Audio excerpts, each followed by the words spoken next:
Hey horror fans, it's Fran here. I've been in hiding for a while, but Resident Evil 4 just rocks so much that I insisted that I get on board for the review and the video review.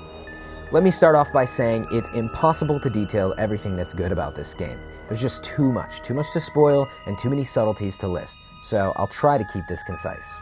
Resident Evil 4 was awesome when it launched on the GameCube earlier this year, but to my surprise, it's quite awesome on the PlayStation 2. Capcom managed to bring over a mostly unscathed port and add in the big bonus of the Separate Ways mission. But let's talk about what makes RE4 a must-play in general. And please note the stress in that point. If you haven't played it yet, you are missing out. The core gameplay took nearly half a decade to concept and execute, but it has more than paid off. Resident Evil 4 blows away previous games in the franchise with a completely real-time environment and an all-new theme, making it wholly impressive. You know the concept by now. Go and save the president's daughter, crazy villagers get in the way. Well, this isn't even half of it. The game stretches on and on. For starters though, let's talk about the core gameplay mechanics. The new precision aiming is addictive and responsible for separating Resident Evil 4 from other action games or shooters out there. It makes the gameplay incredibly varied. You can shoot an enemy to his knees, you can knock weapons out of their hands, even out of midair. You can blow their heads off, whatever you want to do. It's awesome, and the only real downside is that enemies don't react to shots when getting up. And this gameplay is the kind of thing that you end up wishing was in other first-person shooters or third-person shooters that you go back and play. So that's an impressive start, and the interactivity of the environment takes it even further. You can lure enemies to a door, push a dresser in front of it to block them, and then shoot through the door to buy yourself more time. Wait too long, and they'll bust through. You can be up on the second floor somewhere, you can knock down a ladder. You have a lot of options, and the list just goes on and on, just like the gameplay. You'll board a motorboat for the lake monster boss fight.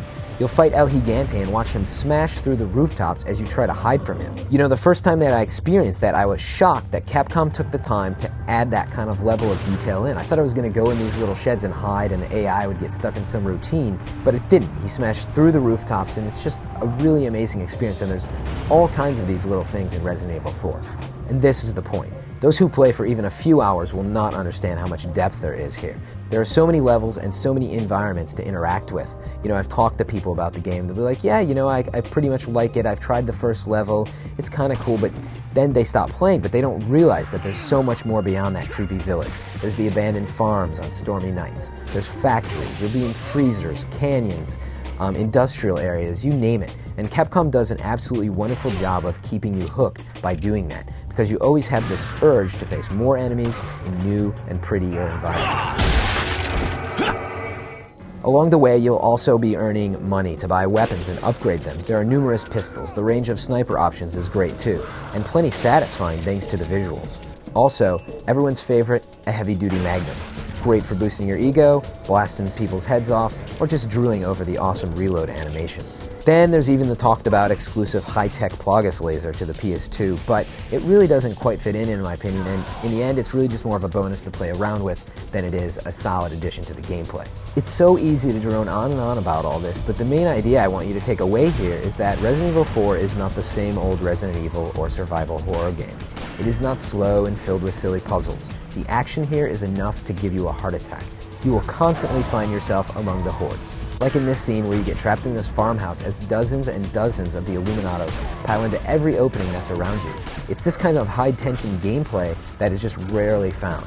Meanwhile, the slow parts are so atmospheric that you always feel sort of on edge and just really well immersed. Just walking around at night in the rain will creep you out. And then you've got these chilling voices and sound effects that echo around you. It's really well done. It's all about the mood, and I absolutely love it. Now, Resident Evil 4 is not without its problems, but all of them that exist are really minor. A few, like lesser textures and lighting, are just a result of the fact that it is a port from the GameCube version. More noticeable are the load times which have been inserted, but they aren't so long that they will try your patience. Other minor flaws are just old-school designer choices. One that I still do not get is why is weapon switching so tedious? You have to pause the game, maneuver around your attaché case, equip your weapon, return to the game, and then if you want to change back to another weapon, you got to do the same thing over again. It's just really silly, and on the PlayStation 2, they could have easily used the L2 and R2 triggers for cycling between stuff. Overall though, there's so much to love that it outweighs these negatives by far. Play the game, and if you get the PS2 version, you have to play to the end because you'll have that added benefit of the Separate Ways mission with Ada, and it's pretty impressive in the fact that it explains a big part of the story. It does go through most of the same environments, so it's a rehash to that point, but the presentation is really solid. You'll even see Leon in, the first level running around and hear him interacting with the villagers. And then beyond that, there is this exclusive battleship stage, which is new to the PS2, and it's gaping, it looks amazing, it doesn't load at all, it has tons of enemies, and you even hop on this destructive turret and just wreak havoc. It's really fun. So, wow, I'd love to just keep telling you everything that RE4 has to offer, but I'd spoil it for you. And all I can say is go on the PS2 or go back to the GameCube version and play this game. Whatever you do, you have to check it out. This is truly a next-generation game now.